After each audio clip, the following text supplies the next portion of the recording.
Mari kita berdoa. Tuhan, terima kasih Tuhan buat malam hari ini Tuhan. Terima kasih Tuhan untuk berkat-Mu Tuhan sepanjang hari ini Tuhan. Sehingga kami datang kembali Tuhan untuk memuji nama-Mu Tuhan. Dan setelah kami mendengar firman-Mu Tuhan, Tuhan berkati kami melalui firman-Mu Tuhan pada malam hari ini. Dan pujilah nama Yesus Kristus kami sambut dalam firman-Mu di dalam nama Tuhan Yesus Kristus. Haleluya. Amin. Amin. Salam. Salam.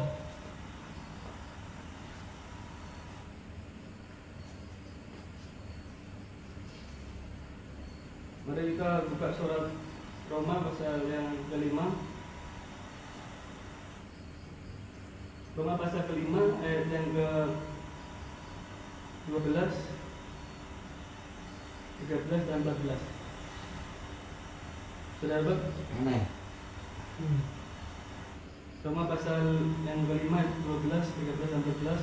1, 2, 3.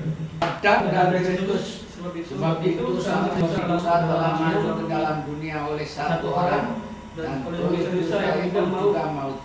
Demikianlah maut itu telah menjalar pada semua orang karena semua orang telah berdosa. Sebab seluruh orang telah ada dosa di dunia ini.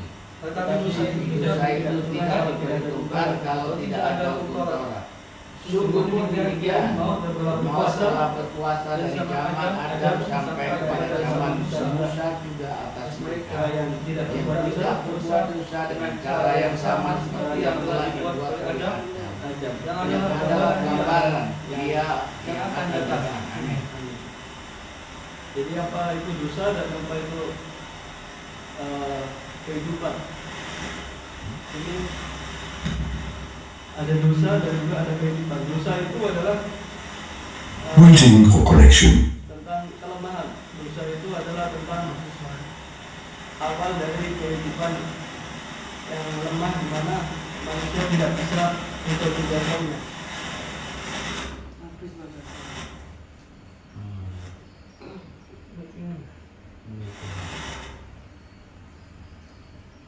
Jadi yang dikatakan dosa itu adalah segala kekacauan di dalam kehidupan di dunia ini, yang dimana bukan dosa itu hanya berbicara tentang ketika orang itu melanggar hukum sesuatu, tetapi apa yang tidak dapat dijangkau oleh manusia tersebut itu yang dikatakan adalah dosa. Ya, contohnya orang itu mau mencapai kepada suatu hal yang dimana ya mulia, tetapi karena dia lemah maka dia tidak bisa sampai ke situ. Nah, itu salah satu daripada dosa tersebut di dalam kehidupan orang itu. Kenapa? Karena ya tidak punya kekuatan. Arti dosa itu kan kelemahan sebetulnya, kelemahan, sakitan dan lain sebagainya. Ya, termasuk ada pelanggaran juga dan lain sebagainya, hukum dan pelanggaran hukum dan lain sebagainya. Jadi di dalam surga tidak ada itu kehidupan yang baik, kehidupan kali tidak ada sakit penyakit, dan tidak ada yang namanya itu adalah kesenjangan sosial dan lain sebagainya, itu tidak ada. Jadi kalau di dunia ini kan ada kesenjangan sosial, ada yang kaya, ada yang miskin, yang elit yang punya uang, mereka bisa berbuat apapun di dalam, bahkan mengendalikan dunia ini. Yang tidak punya uang, yang memakannya susah kan, jadi ya mencari roti segenggamanya sudah sangat sulit sekali. Kenapa? Karena ya sudah adanya dosa tersebut. Jadi hidup itu seperti, kalau di lagu itu seperti permainan, atau sebagai hidup itu seperti apa itu ya, komedi, atau sebagai jenis kehidupan yang di sini itu adalah bermain. Jadi ya ada orang yang menganggap hidup itu terlalu kayak serius di dalam suatu hal, maka yang terjadi juga kadang nggak dapat apa-apa. Ada orang itu kayaknya dia bikin segala sesuatu itu santai, dia ini apa namanya itu ya kayak lucu-lucu, humoris itu, tapi bisa menghasilkan sesuatu yang besar juga, bahkan kaya raya, punya uang, punya entertainment dan lain sebagainya. Karena apa? Disitulah kalau dilihat memang dunia ini seperti komedi, seperti orang bermain. Jadi di situ ada yang menang, ada yang kalah. Ya, jadi ketika orang tersebut itu punya sesuatu hal, ya tidak ada yang dibanggakan selain daripada karunia tersebut di dalam setiap kehidupan orang itu. Ya, tidak apa-apa bangga kalau mencapai sesuatu, tetapi di dalam hidup ini tidak ada yang paten ujungnya, tetapi di sini ada segala sesuatunya adalah karena ada yang membuat kita merasakan bahwa karunia Tuhan itu begitu besar bagi setiap manusia. Ya, ayat yang ke-13, sebelum hukum Taurat ada, telah ada dosa dunia ini, tapi dosa itu tidak diperhitungkan kalau tidak ada hukum Taurat. Jadi di sini setelah ada hukum Taurat, permainannya ditambah lagi. Ya, jadi gitu kan, jadi permainannya ditambah lagi. Jadi kenapa permainannya ditambah lagi? Ya karena ya nanti ada yang lebih parah lagi kalahnya, ya kan? Ada yang lebih parah lagi menangnya dan lain sebagainya. Jadi itu memang ditambahkan supaya manusia itu kelihatan dirinya itu dengan bodoh, lemah dan sebagainya. Karena itu manusia itu perlu yang namanya itu kemurahan itu tadi di dalam setiap kehidupannya. Jadi kemurahan itu apa? Kalau ada orang yang kelihatannya ya itu sesuatu yang tidak adil memang kelihatannya ya. Dan kalau dipikirkan atau dicerna secara logika itu memang kayak sesuatu tidak adil. Jadi kemurahan itu kayak ini ya. Ada orang bekerja dari pagi sampai ya kok perlu itu ada yang sampai subuh di luar negeri itu. Ya pagi sampai ketemu pagi lagi bekerja, tidur cuma 4 jam, 5 jam. Kalau orang merantau ke Amerika itu dia cari shift tambahan itu kerja itu bisa sampai tidur cuma 3 jam gitu. Itu tapi memang uangnya banyak. Tapi ada orang yang kelihatannya dia ya duduk mantengin itu aja apa namanya itu kayak komputer ya apa namanya itu grafik-grafiknya ini saham, tapi bisa dapat yang lebih banyak daripada orang yang kerjanya itu lebih berat mungkin atau lebih lama dan lain sebagainya. Nah itulah yang dikatakan bahwa segala sesuatunya tersebut itu ya tadi di dalam dunia ini itu adalah sebuah seperti permainan itu tadi. Jadi hidup itu seperti itu. Jadi apa yang dikejar oleh manusia tersebut itu adalah sebagai sebuah, bahasanya Rasul Paulus itu adalah sebagai sebuah pertandingan. Jadi di situ ada yang menang dan juga ada yang kalah. Tapi itu semua biasa aja. Jadi banyak orang yang menganggap segala sesuatu itu dia terlalu serius. Karena itu biasanya orang serius terlalu mendapat sesuatu, biasanya dia tidak dapat di situ.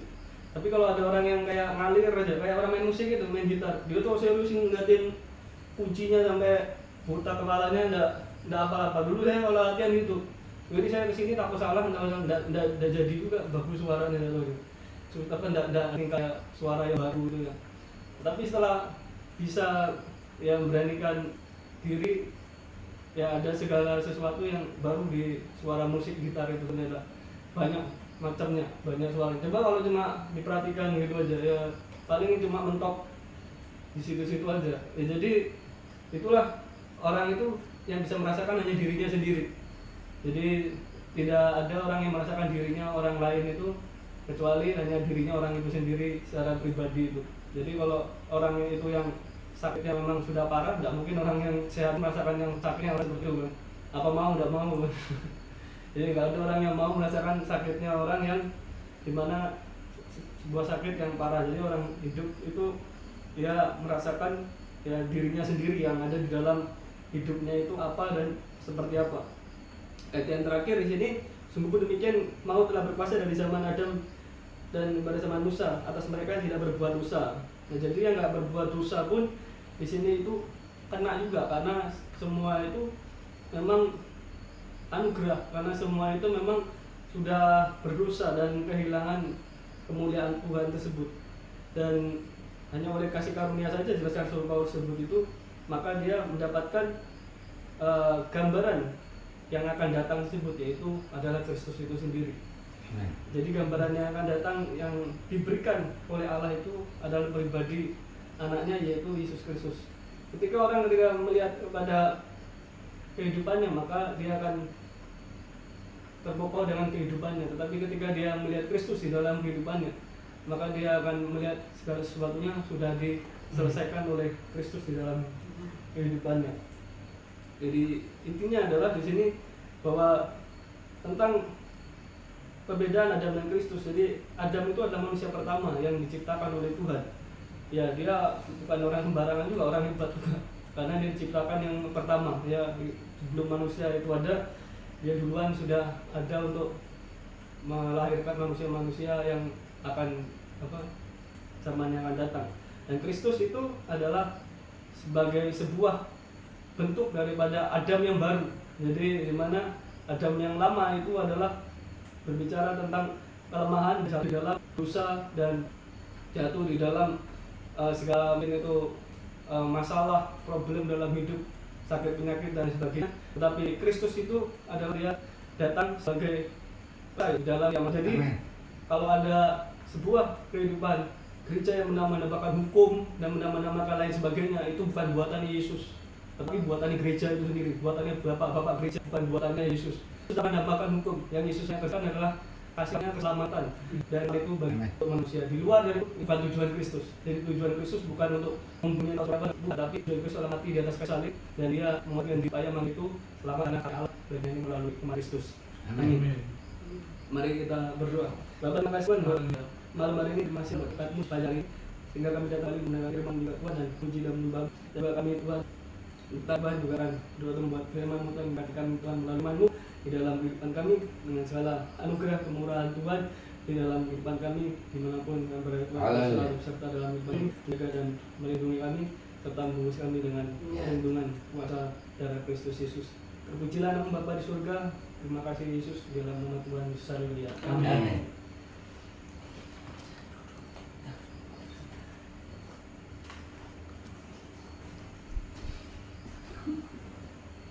Itu. Kita berdoa. Terima kasih Tuhan berkat semua kami, Bapak yang baik setia pada malam hari ini. Kami sudah mendengarmu, berkati yang sudah menyampaikan firman malam hari ini.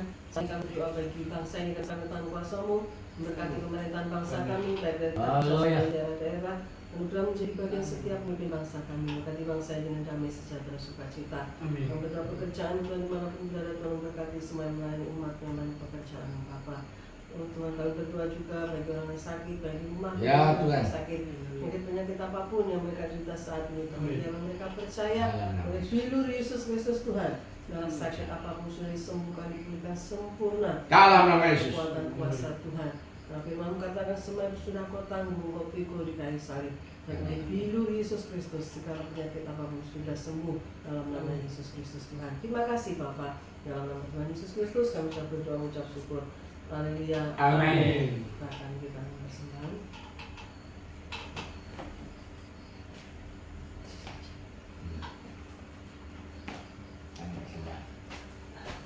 Tuh.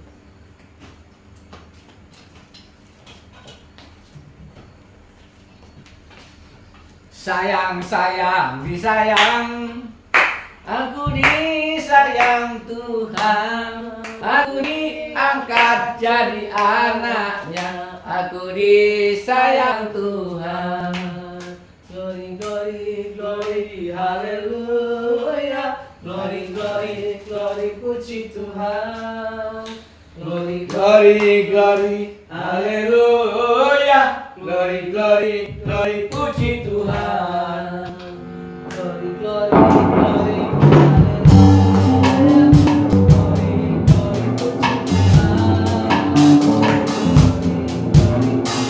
Haleluya. Glory, glory, glory, puji Tuhan.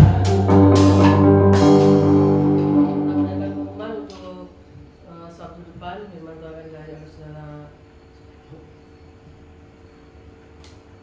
terus pujian.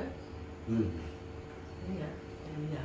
Kita akan menutup ibadah kita pada malam hari ini dan satu pujian kemuliaan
selamanya sampai selama-lamanya. Saudara yang kekasih, kaum muda-mudi di tempat gereja ini, Bethel Tabernakel Kasih Karunia, angkatlah kedua tanganmu dan sambutlah dia, Rajamu, Tuhanmu, Allahmu, Juru Selamatmu, dan kekasih jiwamu dan penyembuhmu, yang memberkati apa yang kau kerjakan, memberkati apa yang kau lakukan, memberkati apa yang kau pikirkan, memberkati apa yang menjadi angan-angan di dalam hati dan pikiranmu, masa depanmu, masa yang akan datang. Tuhan memberkatimu semua yang percaya, katakan amin. Amin.